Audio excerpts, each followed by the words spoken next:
Good evening, all of you. I welcome you all who have joined the presentation today online and also physically at this ISF premises. So this is another event that Vote Forum has organized as a monthly program that we are conducting. So according to our committee decision, we invited the project that is going on at the moment. Out of many projects, many projects have been suspended due to the economic crisis of the country, but this particular project, Climate Resilience Integrated Water Management Project, is going on because the government has identified it as a community welfare project, especially, and also giving a lot of impacts to the community. So we wanted the project director and the consultants in the room and in the committee to present their current work going on. So thank you very much, Engineer Chandana and also Engineer Sajjana for joining us today. I will give a brief introduction to the project. I hope the project director, Engineer Chandana, will elaborate more on the project. So the Climate Resilience Integrated Water Management Project, it is under the Ministry of Irrigation and funded by the Green Climatic Fund with the technical support of the United Nations Development Program. The objective of the project is to strengthen the resilience of smallholder farmers, particularly women, in the dry zone through improved water management to enhance lives and livelihood. The major output of the project includes upgraded village irrigation systems, climate-smart agriculture, safe drinking water provisions, and strengthened climate and hydrological observing and forecasting system in the project area. So the project has seven administrative districts coming under, namely Anuradhapura, Kurunegala, Vavuniya, Mana, Trincomalee, Puttalam, and Polonnaruwa. So I'm sure the project director and Engineer Sajjana will elaborate more on the project details. I'm going to the project anymore, taking their time. So I will introduce Engineer Chandana first. Engineer Chandana is currently serving as the National Project Director of the Climate Resilient Integrated Water Management Project, which is the first and the largest adaptation project in Sri Lanka funded by Green Climate Fund. Engineer Edikula is a double degree holder in civil engineering at University of Moratuwa and at computer science at University of Columbia. He followed his master's degree in transport and highways engineering at University of Moratuwa. After obtaining his degree, he joined one of the largest reclamation projects in Singapore at the Changi Airport as the National University of Singapore together with TOA Corporation in Japan as consultant. So following his foreign experience, he joined the public sector in Sri Lanka and worked for most important government organizations such as RBA, Ministry of Highways, Ministry of Marine Development and Environment, and currently serving at the Ministry of Irrigation. He was the first technical auditor in the Ministry of Highways and supported the ministry to enhance the quality of its work. Engineer Edikula has followed a diploma in commercial arbitration and has experience in handling commercial arbitration. In addition, he has followed a few legal diplomas under ICLP and CFPS. Meantime, he is also serving as the Chief Executive Officer of the Mahavali Consultancy Bureau under the Ministry of Irrigation. He is also working as a visiting lecturer in few universities, including University of Vocational Technology. Engineer Edikula is also a writer and an independent evaluator. She has experience in multidisciplinary sectors including technical auditing, productivity improvements, arbitration, legal aspects, commercial law, contract administration, and now according to his current position, he is engaged in new different aspects called climate change. Engineer Chandana, Idrisulia, please, the floor is yours now to introduce the project and also pave the pathway to the next presentation. Thank you very much.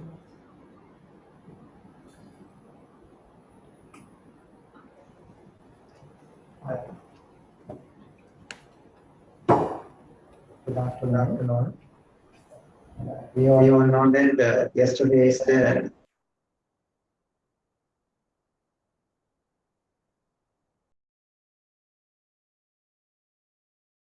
important aspects which is related to the climate change, and let's move for the basis of the some aspects of the climate change and related activities.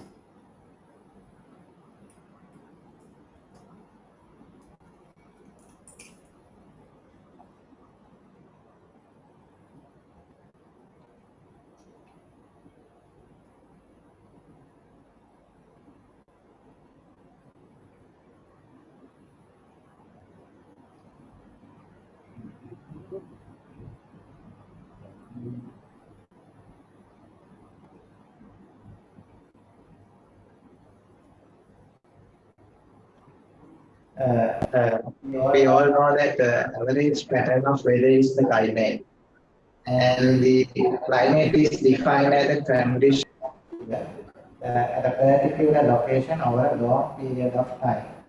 So weather changes all the time, but the nature makes sure that climate remains the more and or less same for a Celsius or a longer. Globally, climate change has been relatively stable for the past 1,000 years, more than even the 10,000, even more. And however, it is known that human introduced emissions such as green gases and all the things increase the amount of resources in the change of Earth's climate. That is normally we call as climate change. How the concentration of carbon dioxide has increased. If we see the background, pre-industrial carbon dioxide concentration has increased 1.5 times at the current day. Carbon dioxide is not only the greenhouse gas.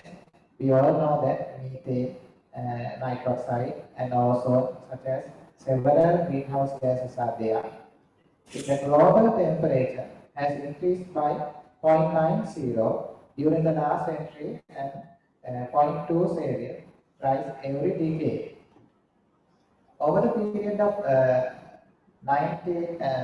last century, global mean sea level has increased 0.2 around, and rate has doubled during the period in 1993 to 2008. That means last 2 decades.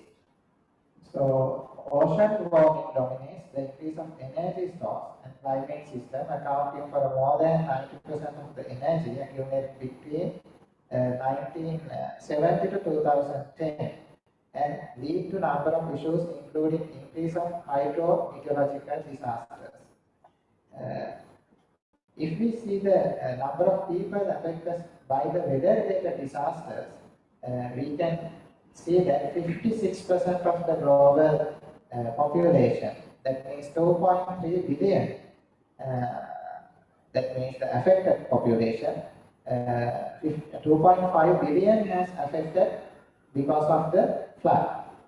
And the 16% of the affection, 660 around million, because of the that means storm. And the around 1 billion, that means around 26% affected because of the flood. Like that way, we can see the number of people affected because of the weather-related disaster is very significant, very huge. Climate change topic comes with this situation. And how about the Sri Lanka today? The climate change in Sri Lanka, we know that slowly and continuously rise on ambient temperature and the frequent occurrence of extreme weather events and droughts, floods, high intensity rain, tornado types. We know that intense lightning strikes, we now feel that number of dry days has increased. Similarly, warm days and the cold night and temperate night also decrease. The observed air temperature in Sri Lanka since 1930, the average temperature rise in order to 0.16 per decade. That is the observation. Same time, the rainfall, more than 150 millimeter rainfall has significantly increased in the last few years. 2016 is the highest rainfall reported in the country. The disaster-related events, if we consider in the Sri Lanka, we can see that animal attacks, droughts, floods, all are related to the climate change. You might doubt that animal attacks, yes, really, droughts and because of the flood issues, animals are required to get their drinking water and other facilities. That's how the animal attacks also directly related to the climate change. Disaster risk is a function of, we all know that simple equation, disaster risk is a hazard and vulnerability times function. And the vulnerability, Sri Lankan mapping index, if we map in Sri Lanka, we can see that there are some severe places. Vavuniya, Uttalam, Mana is ranking very highly with respect to the vulnerabilities. What are the options to face this challenge? Because the man-made challenge, we can see that there are four options. One is we can get either adapt to the situation. That is the we can see simply process or action adjusting the different circumstances or conditions in the case as a result of change in the climate. In the mitigation, we know that human intervention to reduce the event of climate change, it includes strategies to reduce greenhouse gas sources or emissions, enhancing the greenhouse gas sinks. The climate resilient development that has capacity to absorb and quickly bounce back from the climate shock and stresses. We all heard about the Kyoto Protocol. Kyoto Protocol is an international treaty which extended in 1992 United Nations Framework Convention and the climate change UNFCCC we call, and that commits the state parties to reduce greenhouse gases emission based on scientific consensus. We all know that global warming and extremely lively human-made carbon dioxide emissions, so on. The Kyoto Protocol was adopted in Kyoto in Japan, 1997. That's why we call it Kyoto Protocol. And the implementing main objective of the Kyoto Protocol is, under the UNFCCC here, is to the level that would prevent the dangerous interference with the climatic system. We can see that currently this Kyoto Protocol has adapted around more than 192 countries, and the green mentioned in the world map signed and ratified, and the orange signed and did not ratify, like that. Anyway, this protocol is the first commitment which was started in 2008, and the second commitment was agreed in 2012. Then we can move for one of the major agreement which was signed between the parties and Paris Agreement, and the main aim of the Paris Agreement is to strengthen the global response to the trade to climate change.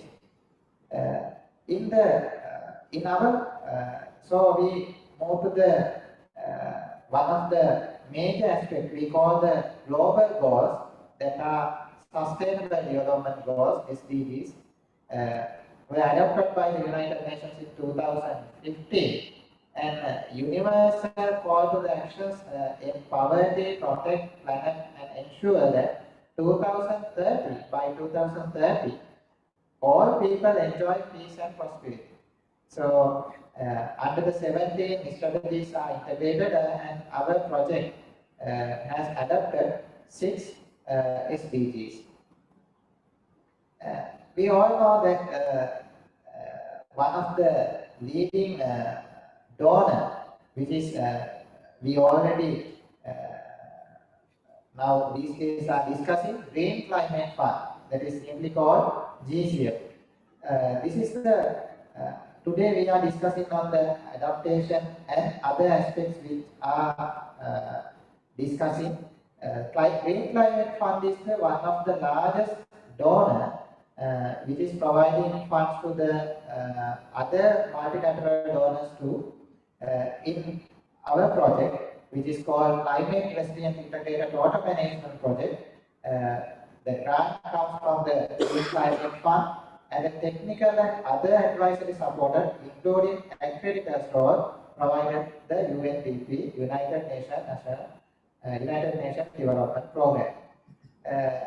We simply call the Rauga Puhutu project, and we in Sinhala, දේශගුණ විපර්යාසයන්ට අනුහුරු වීම සඳහා වූ ඒකාබද්ධ සලකනමනාකරන ව්‍යාපෘතිය. And the climate resilient integrated approach water management project. In this project, we addressing 6 SDGs. We all familiar about this. And the main objective is the project to strengthen the resilience of small farmers, particularly women, and the dry zone through the improved water management to enhance lives and the livelihood. Target geographies and beneficiaries in this project, we are focusing on 3 river basins, Mallatoya, Mioya, and Yanoya.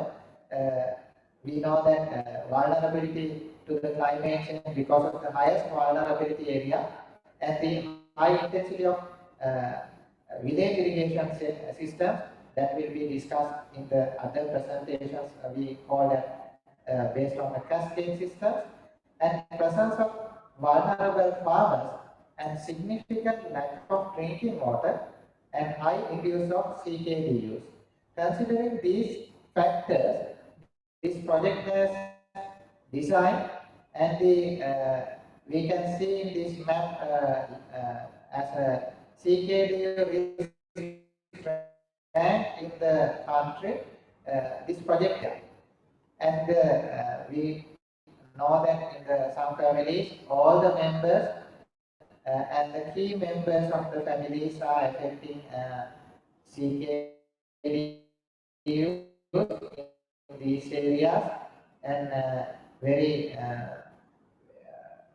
targeted beneficiaries were based on the vulnerability criteria, including in this project is woman-headed household and the young unemployed woman,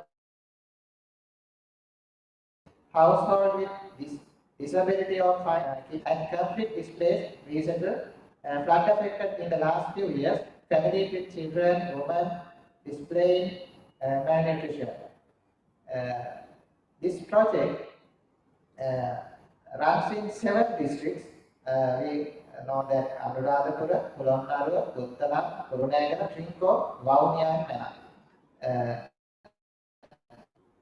This project has few components, especially the upgrading village irrigation systems, that means the Cascade systems based on Cascade, promoting climate resilient farming.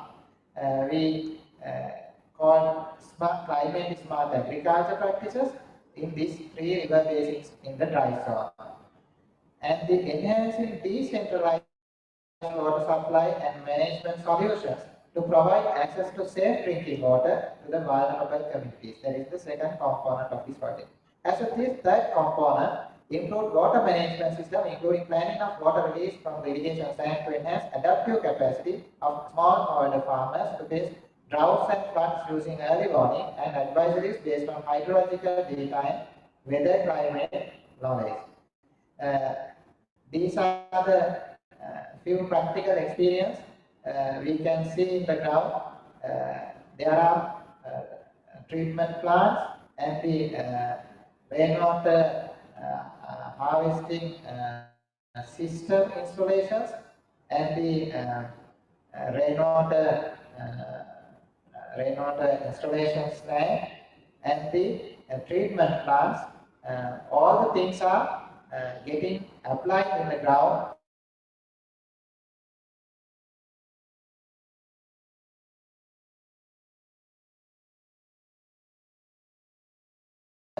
And the whole project is scope, and we will move further forward. Thank you.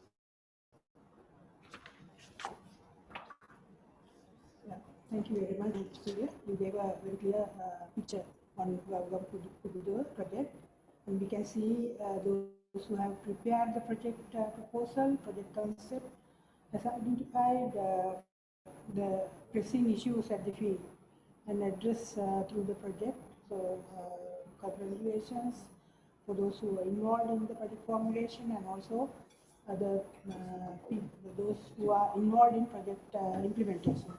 So we could see with your leadership the project is progressing well.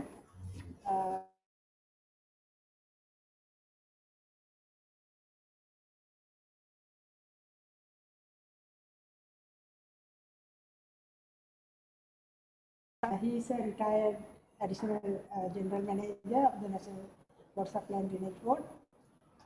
If I introduce him more, I'm sure most of those who are involved in water sector know him well, but I must, as a formal, it's a formality to introduce. So he has more than 36 years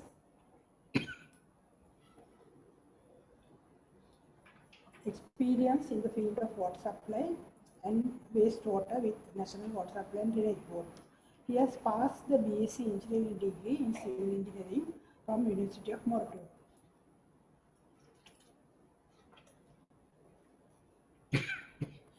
And he has obtained the Masters of Public Health qualifications from the University of Hawaii, USA.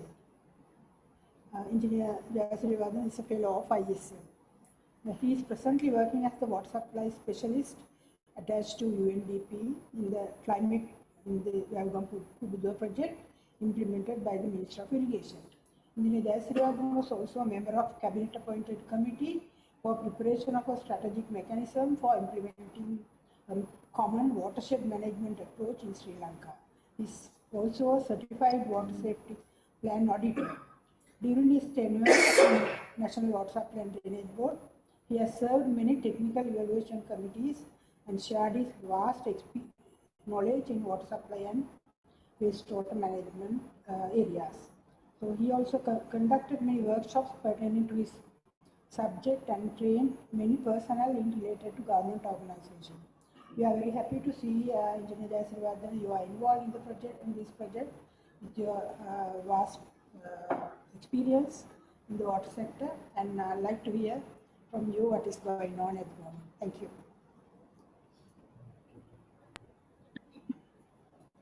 Good evening to everybody, and thank you, Engineer Brother sir, for the introduction. And I was thanking Engineer Chandana for giving a background to the project. So let's start from here. I want to specify the topic, which is strengthening the cascade level climate risk informed irrigation and remote management planning, the integrated approach.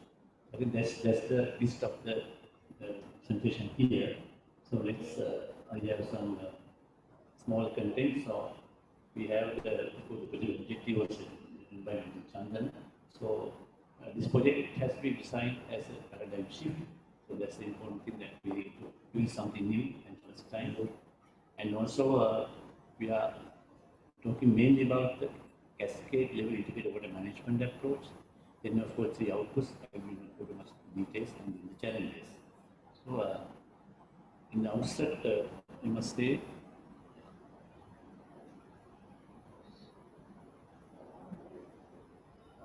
I think that there was a later presentation at least. Mixed up. There was a later presentation which I put in later. Next up, I think this one. Sorry about this.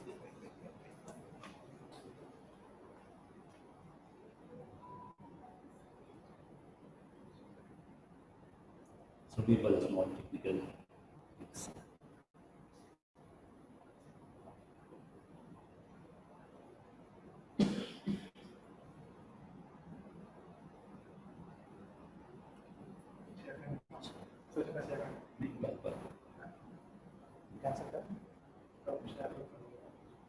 I don't remember. No.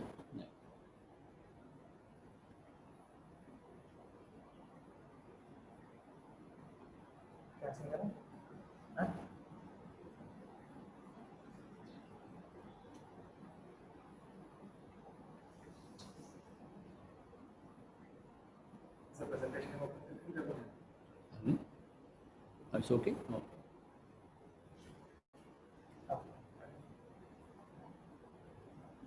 Can proceed now? So the presentation.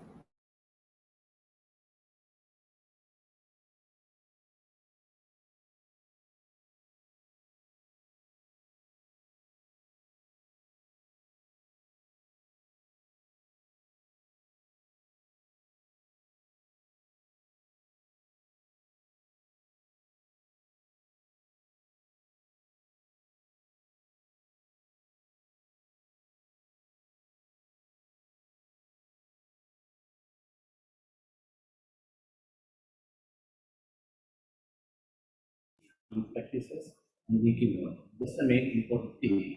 That within the cascade, you try to have an integrated holistic approach for drinking water, irrigation, and farming agriculture.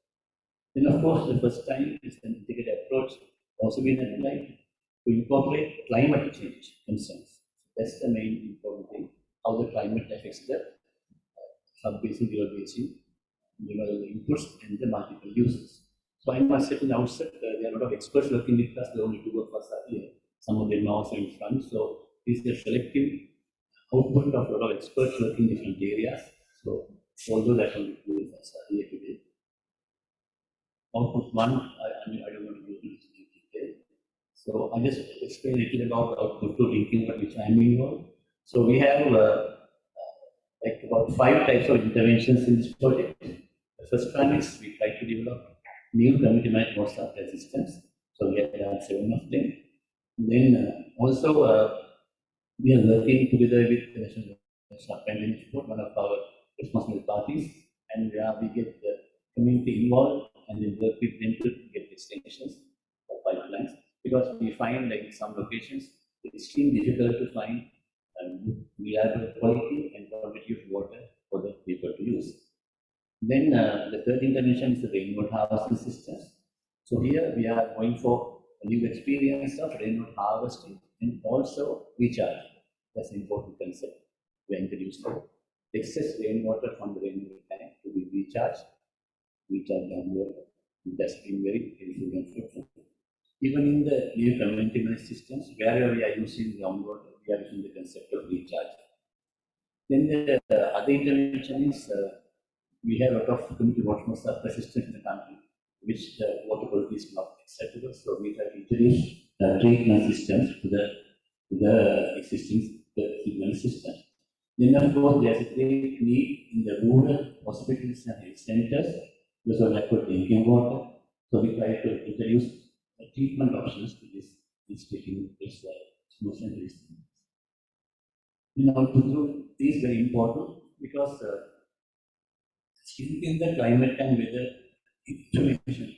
So that's one of the novel ideas the project has been designed and worked through, so that the people get reliable and also an improved climate and weather advances and forecasters that will help to improve the water management. It's a very important aspect linking the climate resilience to the project. And just explain some of the outputs or outcomes from the output 3. So we have introduced hydrometeorological monitoring systems for generating advisories and water management purposes. So the project has installed automated agglomerate stations, 15 of them, in the important locations, and automated water recording systems in some locations where the data is transferred, and also a lot of manual pages in the VISs in the cascades where the farmers read and record the water levels, which are very useful inputs for weather information. Second outcome is the dissemination of weather and economic advisories to 20,000 farmers, 5,000 farmers with the river basin, it's a large number.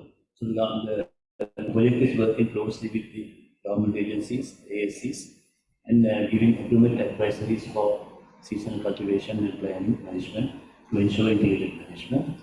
And also short-term weather forecast for day-to-day agriculture, water management operations via mobile and WhatsApp. So these advisories are being led by the farmers, the community WhatsApp department, and community CBO and system operators, as well as the individual remote housing system users, so they can plan ahead with some reliable data.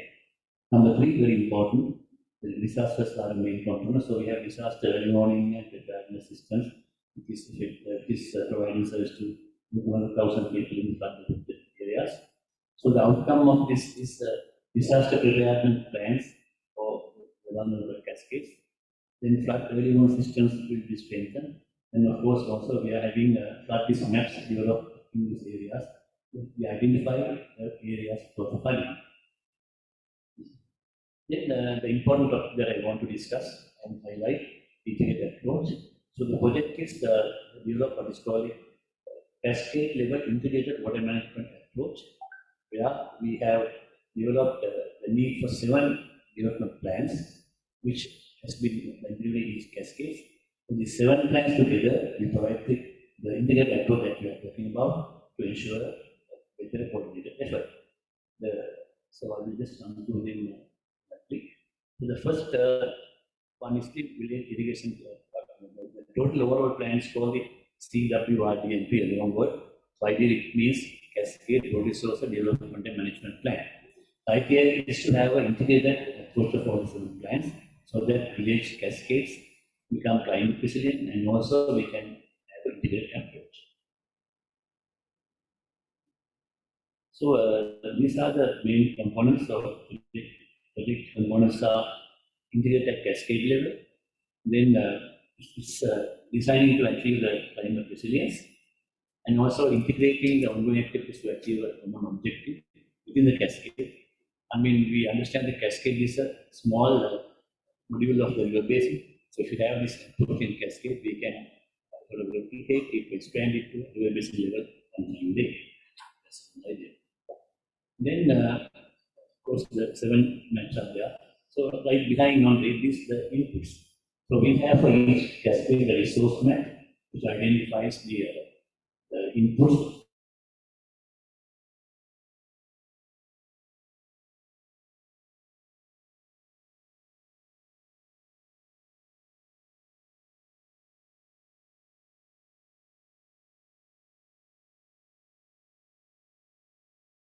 and problems.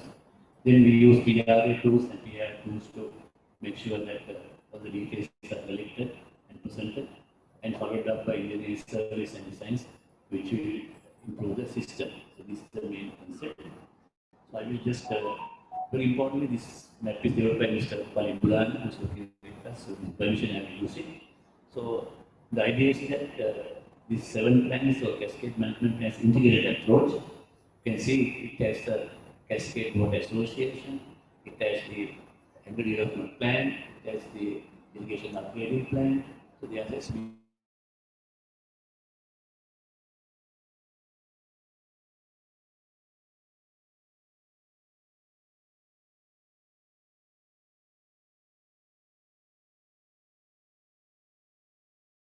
road is within the cascade, then you are enhancing the recharge of the groundwater that you are balance between groundwater and surface water is maintained, then you have reduced evaporation and store more watering in areas, and also use agreement advisories to have integrated approach. So this is the concept that is being developed by the project designers and implemented now in field. Of course, there are challenges that we will overcome, but this is the plan. And also, then also the other aspects of each other interactions, how things act together. For example, there are in the Cascade, we have the normal things like the aquariums, the duck wells. Then of course there are other users who are using water. Then there are climate emergencies coming in. The responses are required. So these are all an integrated approach. That's why we say this integrated approach is the most suitable option to implementation of resources. So this is the first plan, village system operating plan. So there is based on the designs and work that we're doing, and it's taking on all spatial data of catchments, boundaries, identify the characteristics, identify where the catchments are, the watersheds are, then maintain all data so that there's data available to manage. Then of course the project will do required resetting and other things of that line.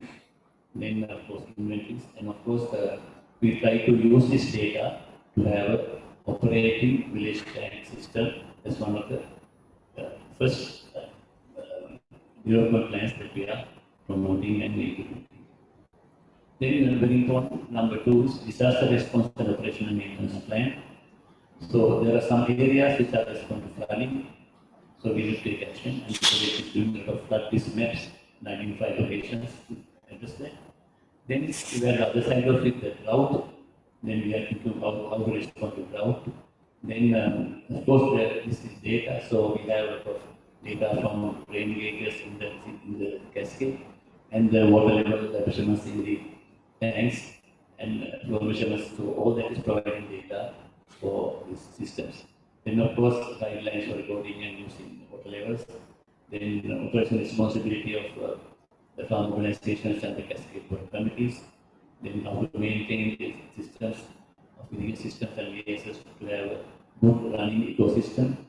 The maintenance aspects, and of course the drainage. So these are the outcomes from the disaster response plan that we are promoting in the cascades. Then comes the agricultural development plan, which of course covers a vast area, a very important area. So we were land like soil and moisture, like the basic inputs are measured, and then the extents are taken to the then suitable crop types are decided for irrigation, depending on the location of cascades, the rainfall, the upland watershed, as well as the other home gardens and other areas. Then we try to introduce aquaculture where possible. Then we also try to have the cultivations to respond to the extreme events, so select type of plants and materials to suit that. Then of course we have recommendations for different technologies to use, depending on the cascade, depending on the environment and the type. Recommendations for plants with different valuation. Then rainwater conservation, so we are working together with rainwater harvesting systems to see that excess water is used for increasing the groundwater content and recharge, that it can be used again for cultivation purposes at the household level and also at other levels. Rainwater conservation technologies and fertilizer and chemical applications get the optimal use from the product. So these are some of the plans which come as the agricultural development plan. Then moving to environmental management catchment conservation plan, this is very important because our resources depend on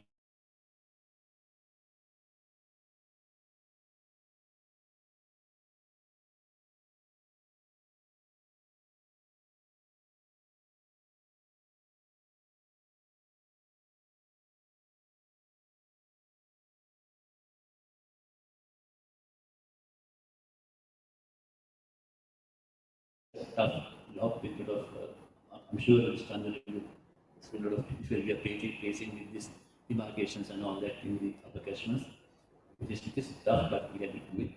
Then responsibilities for farmlands and cascades. on how to manage microcascades. And management is also difficult, but we are moving forward with the support of our stakeholders and responsible parties. Then also the spatial information, which is very useful for essential for the environmental management plan. This is one of the main plans which will improve the water source to the cascade. Then of course, what we are involved in, mainly myself, with the drinking water management plan. So we identify the drinking water needs in the catchment by doing household survey, and then we see what are the interventions that we have in the cascade, and look at the water sharing aspect between domestic water, irrigation water. And then we have within these cascades, of course, some people have community water resistance, some people have their own wells, some people have their own rain resistance, some use deep tank pumps and tube pits. So how we set up and see how it can be effectively managed. So, and one of the other areas is that we are introduced the climate resilient water safety planning and improvement destination of the water safety plan concept to all the interventions, so that we can improve the climate resilience of the water safety. Then finally, emergency response plans, I think, which are important to meet the emergencies. So, for example, for Cascade, we have this type of recommendations. So there can be irrigation tanks, deep groundwater, shallow water, in other systems. So we try to see on different scenarios, the wet season, dry season, the floods and drought, how the Cascade can manage the water resource effectively. So that's the recommendation of the plan. So we have, like this, for each cascade, we have a resource map where we identify all the resources like the agro wells, the common wells, so that we can plan what is in white dot is the house source, so that we can plan the resources in a sustainable way. Then this is one of the water use in cascade, the sample. So that's mainly on the drinking water management plan. And the important plan is also what is called the groundwater management plan. So that is how we try to link the connection between surface water and rainwater in the cascade. So the objective is to utilize the available groundwater in sustainable manner without overextracting them. Then also we try to understand the controlling factors and limitations on the groundwater. And then the third objective is to fix guidelines how to use groundwater. For example, we can say in this cascade we have too many agro-wells, so that limit them unless we have no recharge.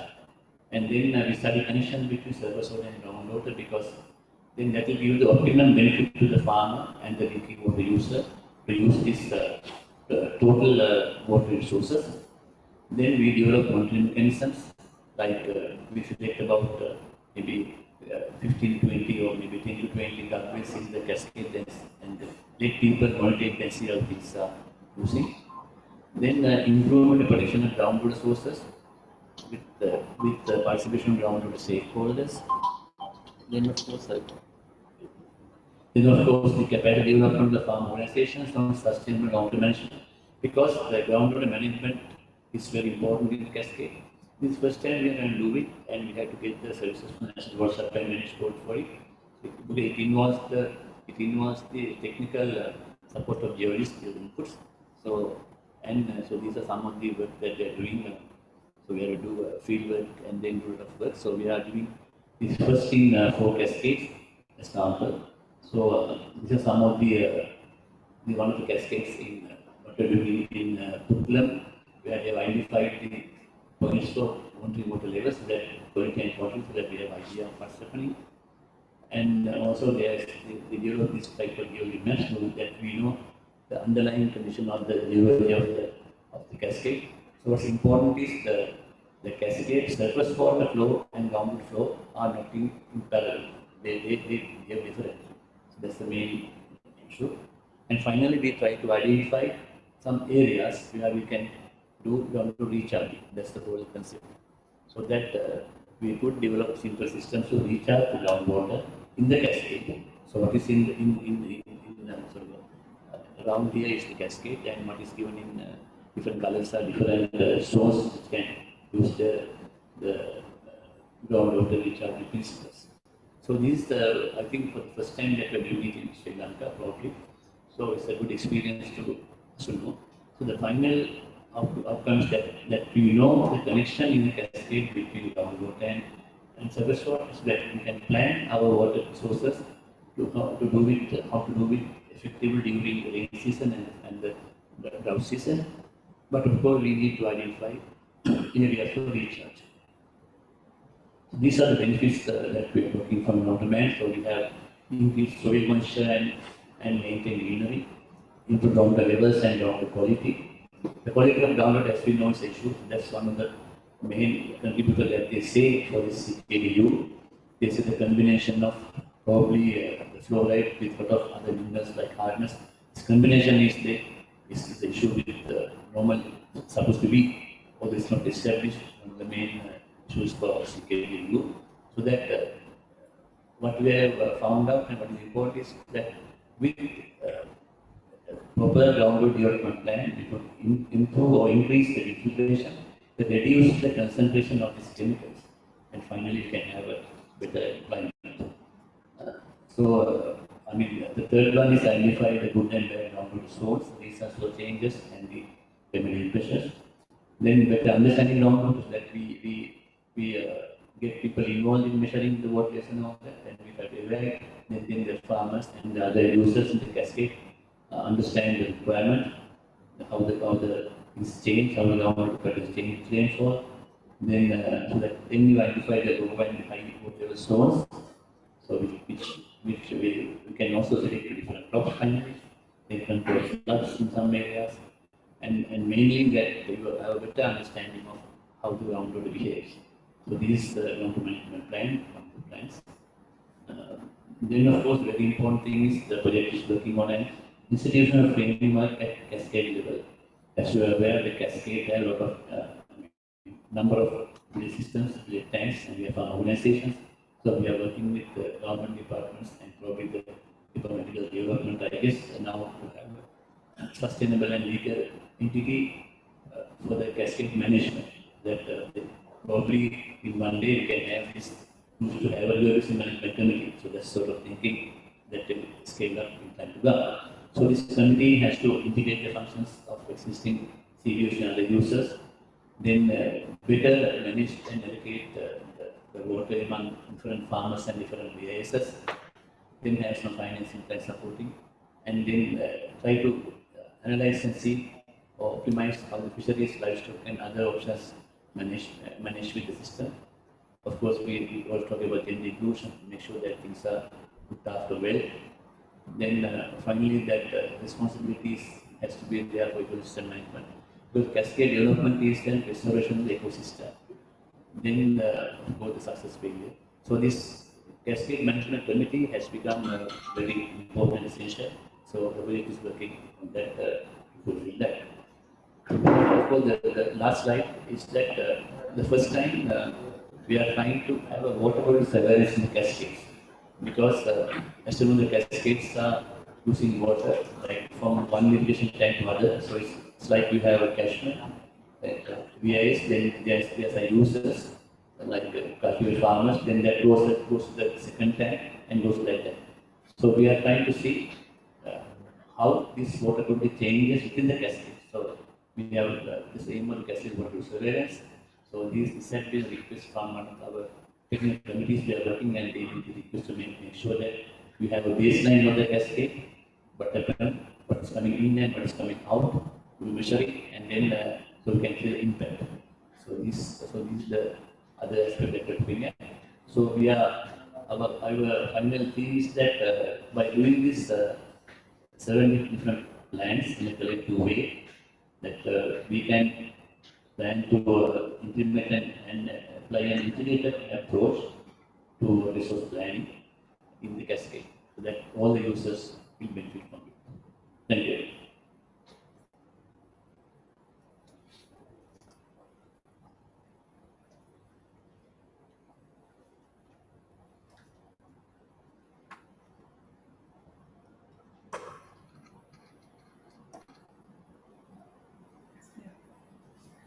Thank you, Engineer Srivardhana. Actually, transforming a project plan or activities that we have identified at the beginning is the most difficult part in the project. How it will be sometimes you may have to change your pathway and strategies in implementing the project. So I'm sure these things are happening. We can see from the beginning, changes are you can observe the changes happening in the field. So I would like to open the forum now for the discussion. Those who are here physically present, you can pose the questions, and anyone in the Zoom platform can also unmute and then post your questions to the two resource persons, and I heard some more consultants, the team members are also here in the project. I'm sure they will be able to answer any question. From my, I have one or two questions to start with Engineer Chandran Deswardana. Now, you mentioned about river basin management committees, and also there are some hydrometeorological monitoring systems and early warning and preparedness systems are to be installed, being installed. So, to whom you are going to hand over the system, and have you taken action already in handing over these things to sustain it for, after the project? That is the main my worry. Who is going to maintain that system? So I think that's a very important question. So all this, so we have Brit is working with some responsible partners, and I think from the Met department, one of the main partners working with us, and we have the Department of Agricultural Development, we have Conservation Department, and for water section, we have water drainage component, Department of Consumer Supply. So our intention is to finally make sure that these things, the data and all that are handled over. And we are working with the ACs, no? With the going, but ACs, we are working on the ACs and training all the processes there. So finally, we feel that it will be the ownership of the ACs, and very importantly, and I think Mr. Vajra is our expert on the disaster and climate and the working with the Met department. I'm sure Vajra can add some words to it. That'll be helpful, I think.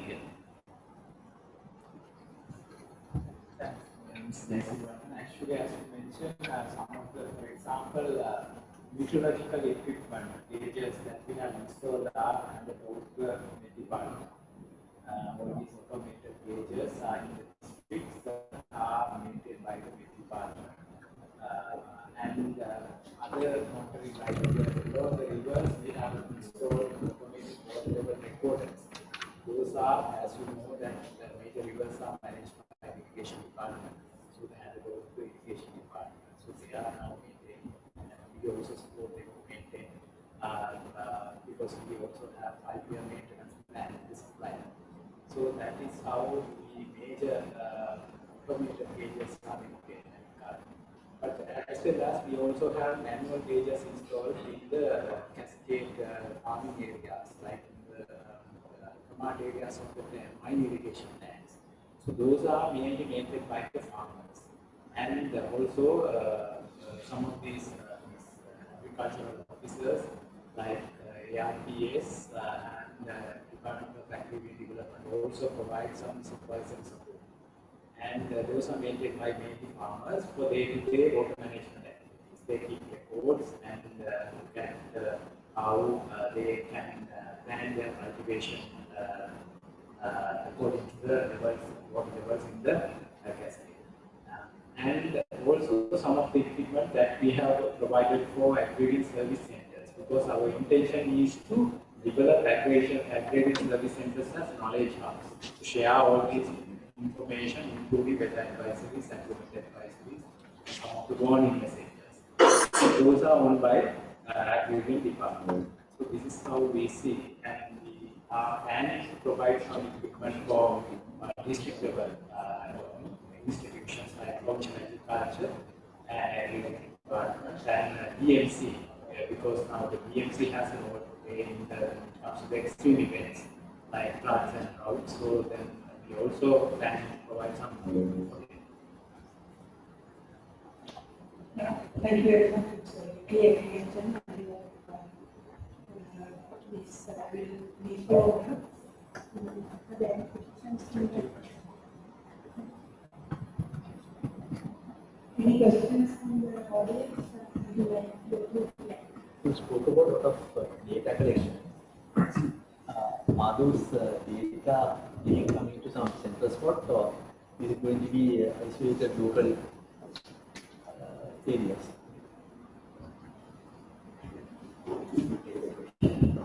Yeah, in terms of all these data coming up, for example, the pages that we have installed emit data every 10 minutes, water levels and rainfall level, wind and soil moisture, a lot of data available. So those are archived in the servers. Now the system has a GR, so data emitted by the automated pages are captured in the mid department and they are stored. We also have a mobile web-based platform to access the data. So anyone, all the stakeholders can look at the online data platform and access the data that is available. And we also have a facility to record the data. So those are available for the department planning purposes for developing their forecast and all. Similarly, in the automated water level recorders, the data goes to Varisoka platform, which is supported by the Irrigation department. And now the Irrigation department is going to develop a system to get all the data into their server. But those data also available for any use. So basically, real-time data can be looked at and used for planning purposes.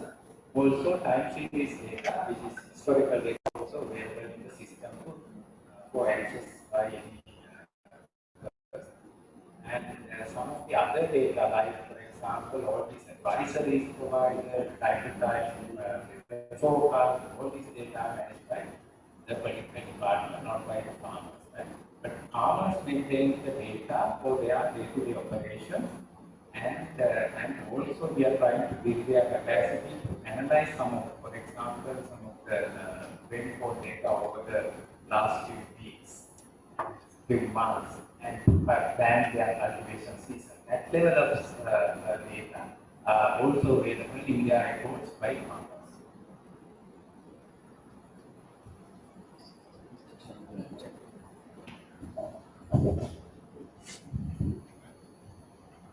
Here, a small basic question. How do you establish a cascade? Is it a natural system or you have a separate criteria and carve it out the cascade system? How do you establish a cascade system? I think the best person to answer is Asoka Anjanta, who is our expert on irrigation. Okay. Actually, cascade system is basically defined from the hydrological perspective. In the ground,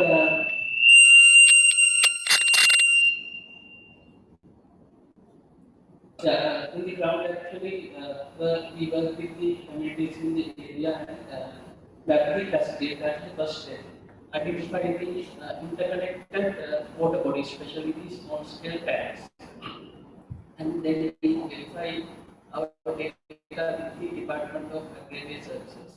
They do have maps, and with this, our verifications with the communities and the available data with that, we verify the cascade system.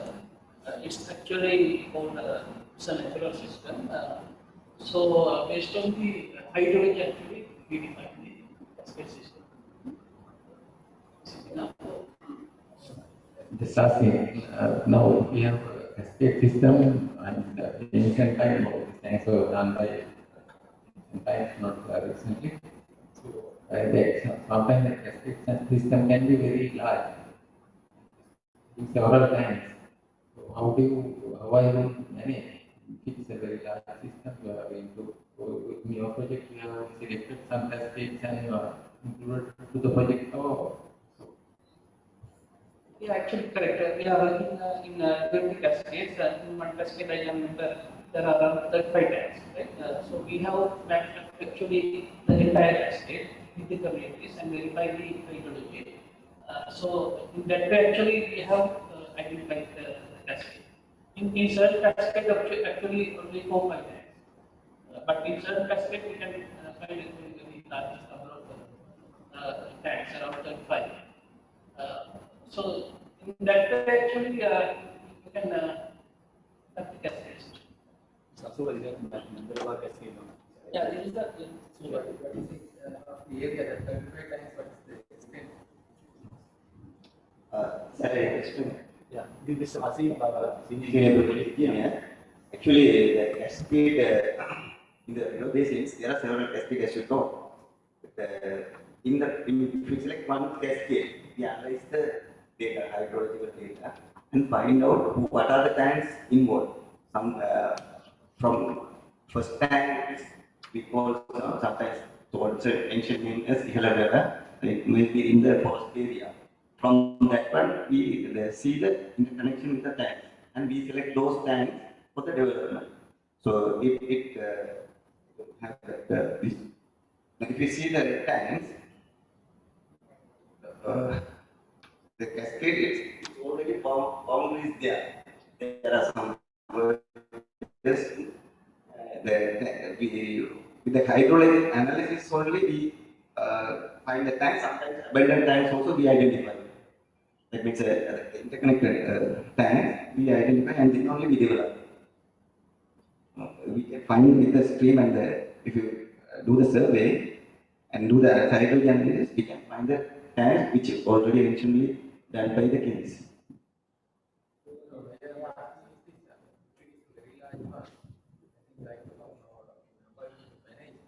No, our cascade system is we have worked with more than 20 cascade in 3 river basins. We have maximum was 35 tanks in one cascade. Apart from that, it's nearly 5 to 12 tanks only it comes. So after that, it directly go to the. What is the extent and how many grams they were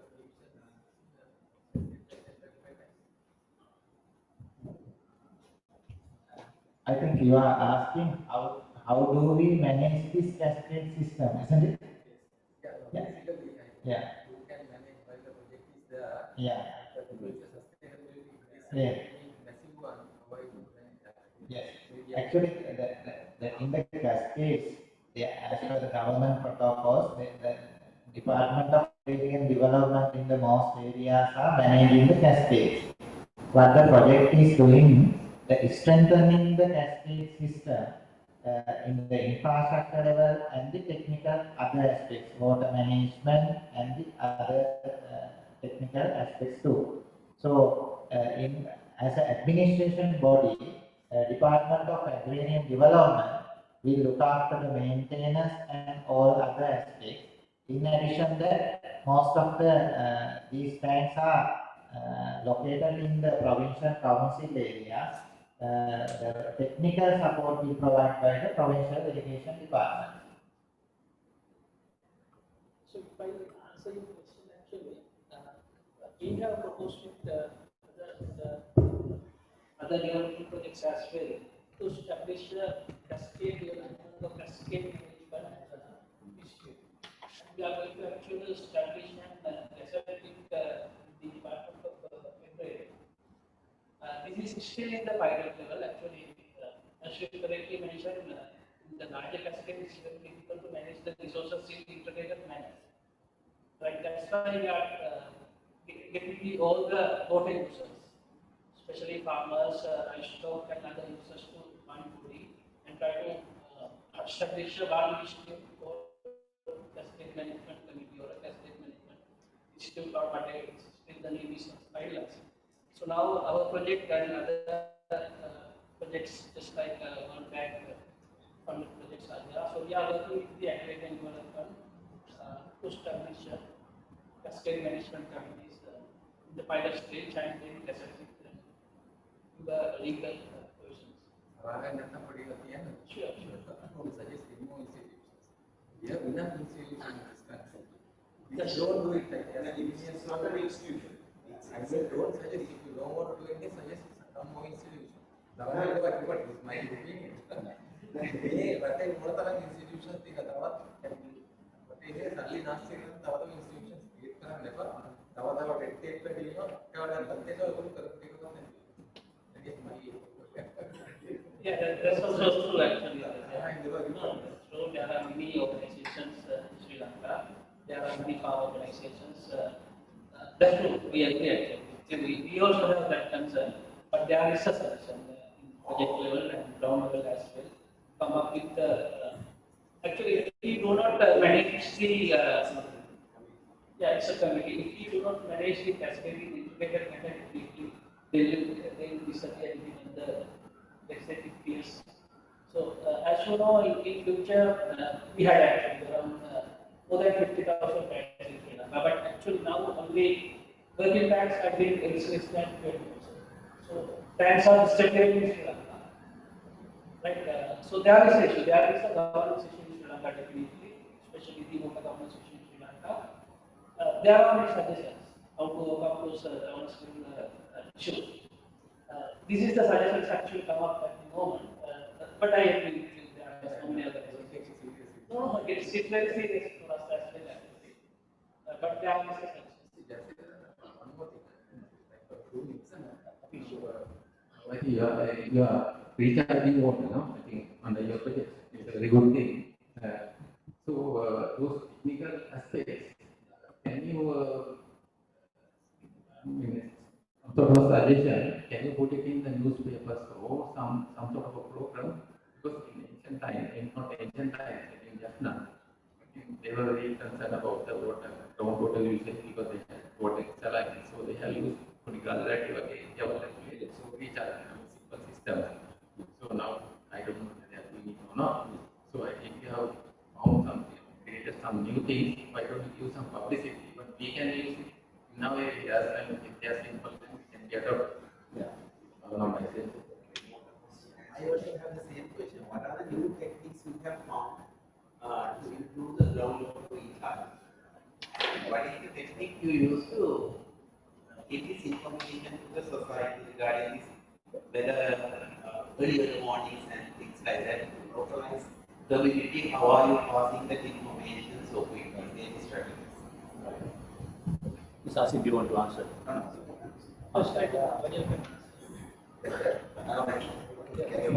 I mean, Mr. Vajrayan asked how the information is basically asked that so this the information, for example, for the agricultural advisories for cultivation planning purposes, you know that we have fundamental cultivation planning team, right?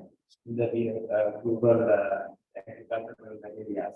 So this is one of the main decision making for to plan their land cultivation system. So our one of the target is to provide information on about next 3 months the forecast for this cultivation plan. So this is one. So it's like very simple and how to be the weather, like whether we are going to have the same kind of expected rainfall or we are going to have less or more and all. And the agriculture department is providing this information not in the ecological sense. They have converted it into the farmers' language. That's why we call agriculture advice. So they are there.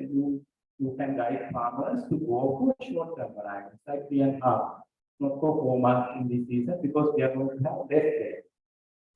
And also they also have to think about this is information provided by agencies, but also they have to look at their water level in the tank. If they have enough water tank capacity, more water in the tank, so of course they can go for higher varieties. Right? It's something like that. So we build the capacity of these farmer groups to use this and apply their setting. So this is one. In addition, we also have developed mobile lab because you can't provide day-to-day current weather update automatically through WhatsApp or any other thing very difficult. So we have developed a wildlife forms department for now provide next 7 days. It's being updated twice in every day. So this is also available, and it is the new feature is it's location specific. So according to 9 by 9 kilometer grid, it provides current weather update, right? So this is another way of educating farmers, because we realize that farmers can understand. Even now, before developing this app, we circulated 10-day weather maps to via WhatsApp. So there is a demand from the farming area to get this map. So we realize that farmers can understand.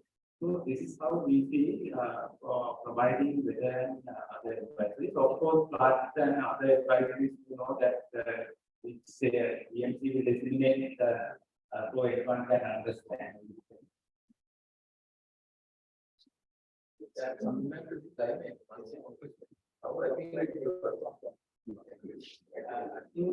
Actually, when you look at this 7-day goal, to use, right, you will realize that accuracy for next 2 days, although not 7 days, but immediate 2 days accuracy is very high, right? Not 100% actually. This probably, right? So maybe 60 to 70% accuracy is there. So you can understand and you will realize that how useful that is. People can't push it from why I will get an idea how users we can understand my next day forecast in this month. So that is one. Other thing is about seasonal forecast. Of course, it's like you have to still we are using this and apply this and understand and learn lessons with the farm for cultivation planning. A lot of other factors also. Also, you recommend sometimes Vietnam variety to go for this season. These are not. Right? A lot of ground level issues are there to follow. It's not only the climate, but these agricultural.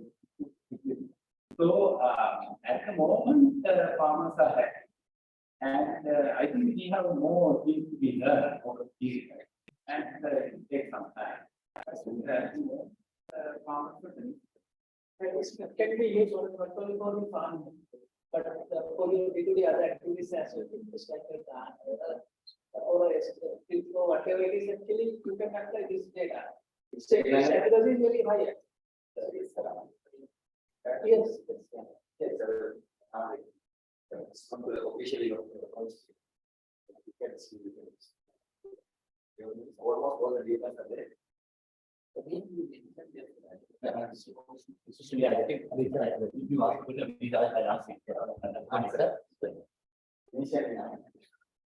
And I want to add what Vajay is talking. We are now talking with the National Monster Engineering Board how we can use this weather and do advisory by the water with the officer.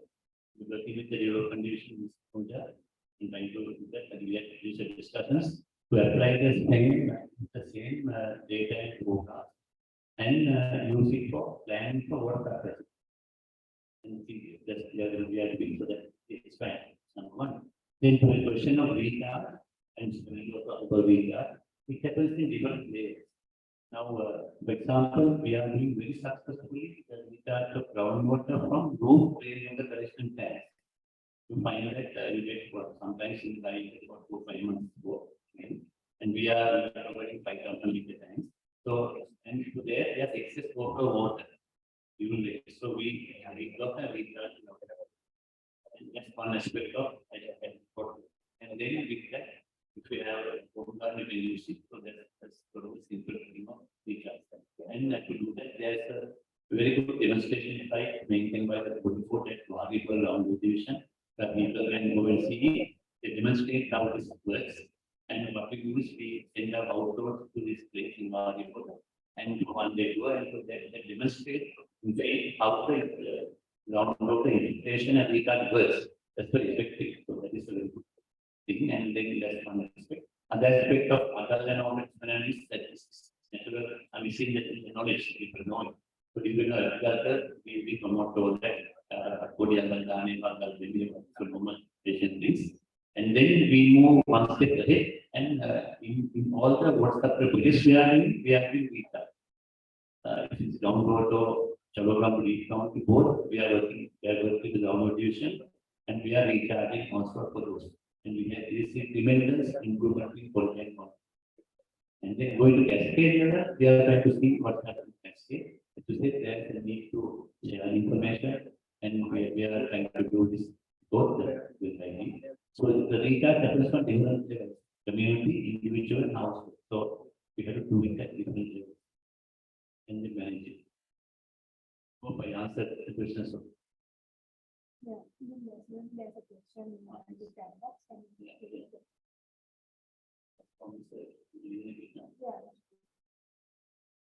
Question is, contamination of agrochemicals is the main problem for safe drinking water in most many forms of vegetable disease. Is there a project recommended to eliminate this problem? Yes, only thing is I can't generalize it, but I try to adapt it to Cascade system. So in the Cascade, you know that it's a series of tanks. You have in the Cascade, you have the catchment, then you have the storage, and then you use it for cultivation. And the water then goes to the next tank. So with the intensive use of cement site, so we have a problem in the next step. So one aspect is during our time smart agriculture program, we try to be helpful and educate them to use the minimum and optimum quality of fertilizer. That's number one. And number two is that with our program of catchment conservation, we identified species of trees which of course used to sort of recuperate the water that in the water flows from one place to other cascade, we reduce some of the residue. And of course, we have the ecosystem plans and we try to minimize the waste and all that. So we the cascade, but probably we are in the higher level, of course, we are not doing anything. But we are trying to limit it and we are doing this at cascade level. And of course, we have to wait for the result of the water quality to see how we can improve or not. I hope that answers the question.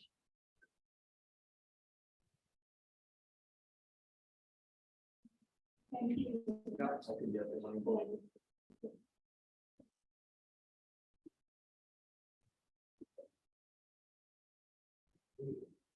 One small question for me, because in your presentation you showed that the last two points, one is deep well, the other one is dark well.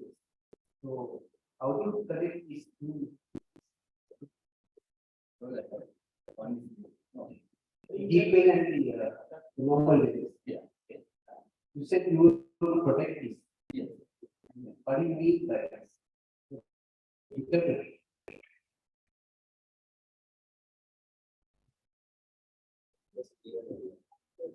Yeah. Actually, but I see a lot of instrumentation, and that is setting data and Phoenix data. So, how is the durability of those? I have seen that the durability only 5 years. So, after this, do you have any plan how to manage those?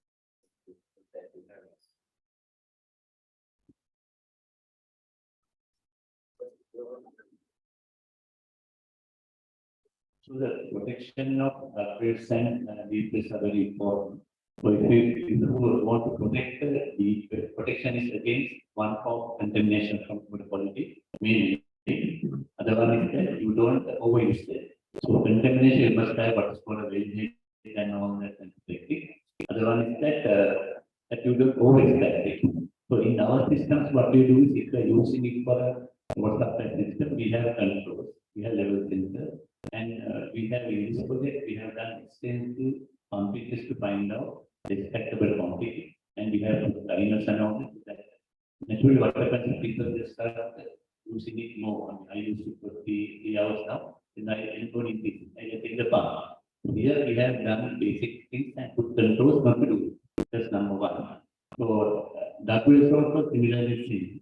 Suppose you have to take to be there and make sure that the outside water really is not coming in. But here we are trying to promote more than that recharges, because the issue with groundwater is the quality as well as quantity. changes in quantity during rainy season.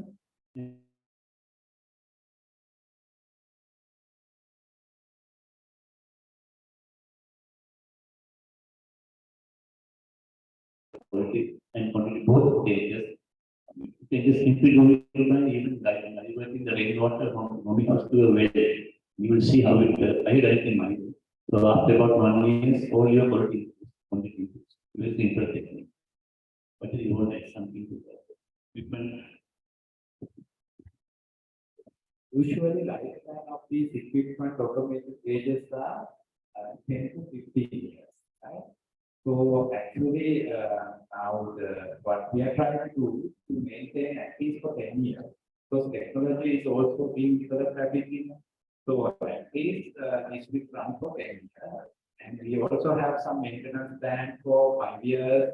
So the project is at the limitation, like every year we will maintain it. And also our intention is to get this maintenance continuing with the supplier, with the government funding once the project is over, right?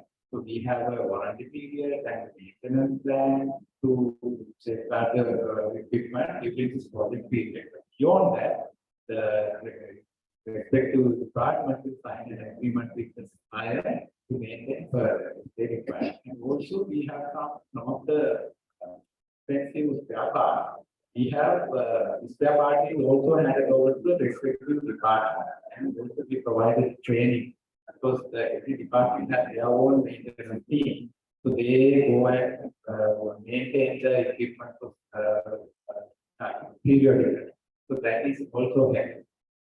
This is how we see during this period how we can manage the.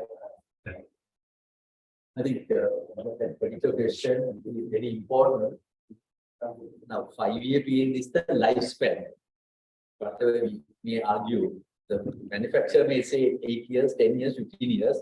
In real terms, 5-year period it ends. So there should be an investment or it's a budgetary item in the relevant department for sustainability. I think that's the main part has to be inbuilt. I think now you look at these some of the equipment like as you can maybe 5 years, but during like we also have the equipment installed previously. This department has their own experience.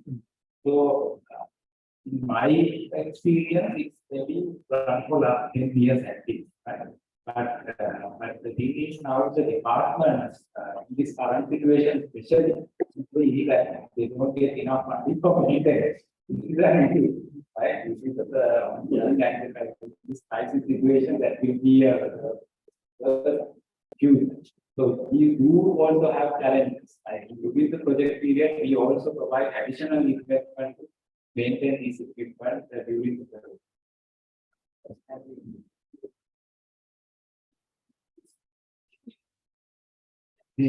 As we initially stated that this project is actually a grant project which is received from the Green Climate Fund.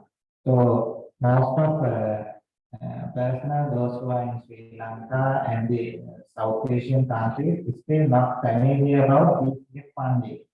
So advantages is they are totally this grant is the grant $0.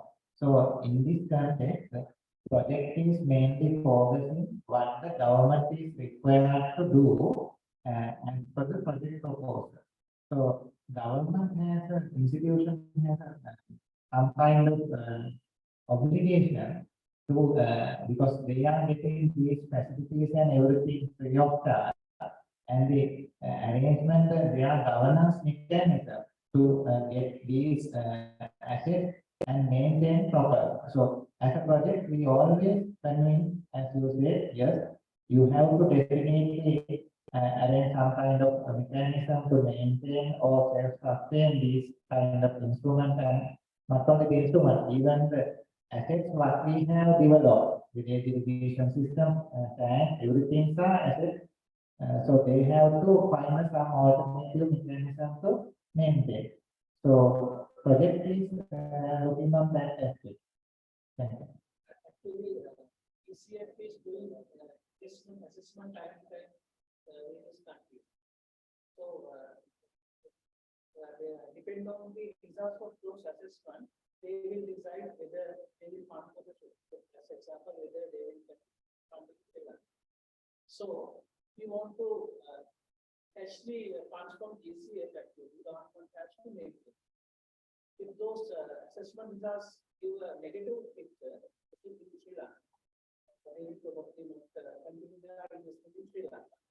So that's the kind of high level mechanism. So government anyway has to maintain these things to ensure that positive results of the investment.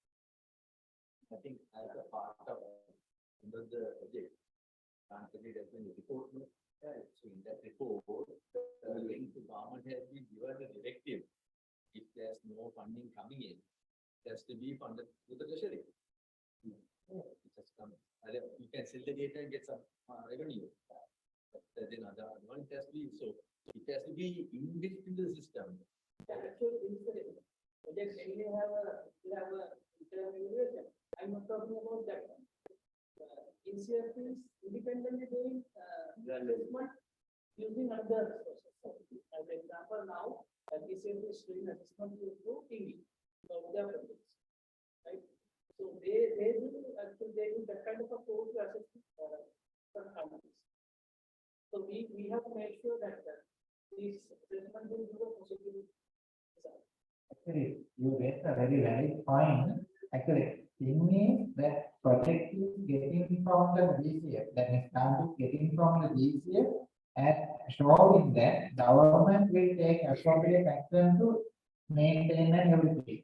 They have some standard criteria and guidelines on releasing their grant. We are writing proposals and developing proposals to take their grant. But there is an obligation in government to address, and to say, this is we are going to do this, right?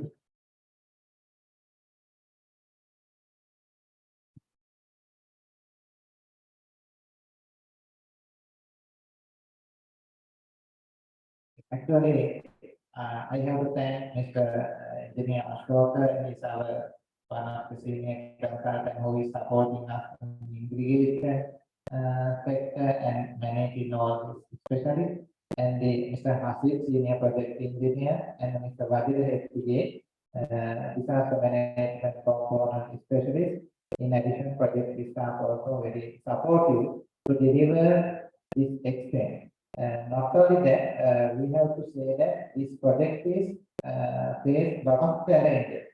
I think face all the challenges because we drive this project under the COVID-19 situation, material scarcity challenge, that those are already normal, and the fund one time has stopped because of some challenges situation.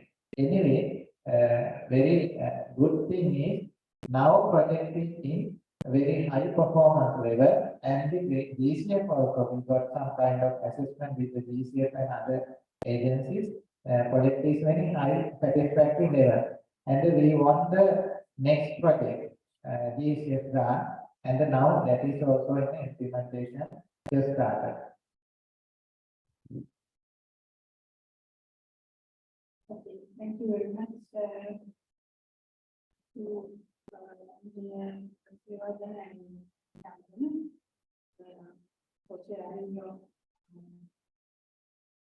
project-based information and experience, and for the consultants to the project and so thank you very much. And I'm sure the audience here have got really fair,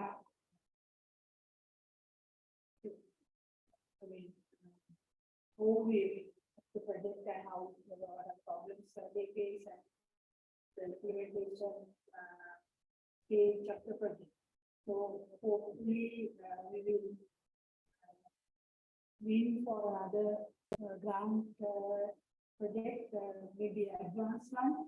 So this way, I could see this as a pilot project. I mentioned it in the company, so as you mentioned, it's the first time this type of we really care more concentrating on physical rehabilitation, mainly on Cascade system, but this more or less integrated approach in covering all the aspects that is needed for social, not only physical environment, but also the social environment as well. So, congratulations to the project team for the success we have achieved so far.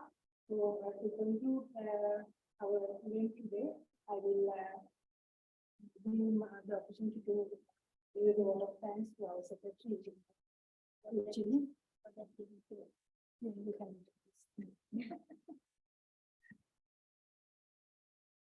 Good evening to all of you. Now it's time for token of appreciation.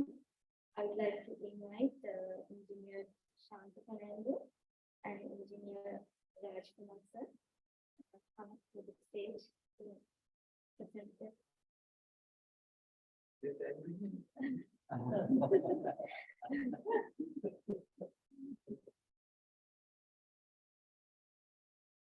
first.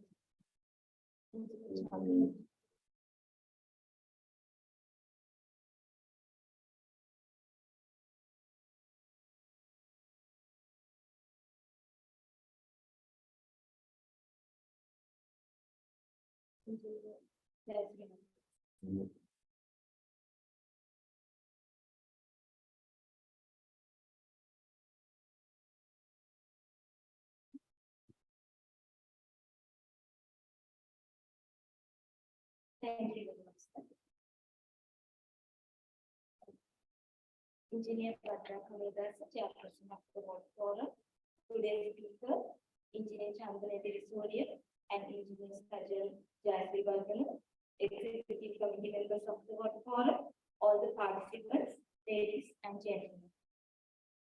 First of all, I extend my gratitude to today's speakers, Engineer Chandana Surya, Project Director, and Engineer Sajal Jayasri Bhargana, Water Supply Specialist, and project staff here, Climate Resilience Integrated Water Management Project, for sharing your valuable experience, knowledge, and opinion with us. It was an important discussion which was focused on strengthening the resilience of smallholder farmers, particularly women in dry zone, to improve the water management to enhance lives and livelihoods. Thank you again spending your valuable time with us. I'm also very grateful to Engineer Bhadra Kamadasa, Chairperson of the Water Forum, for her great effort in making this event a success. My special thanks goes to Water Forum committee members and all the engineers gathered here to make this event a success. Also, I extend our gratitude to the members of IESL Secretariat for their support in making arrangements for this event.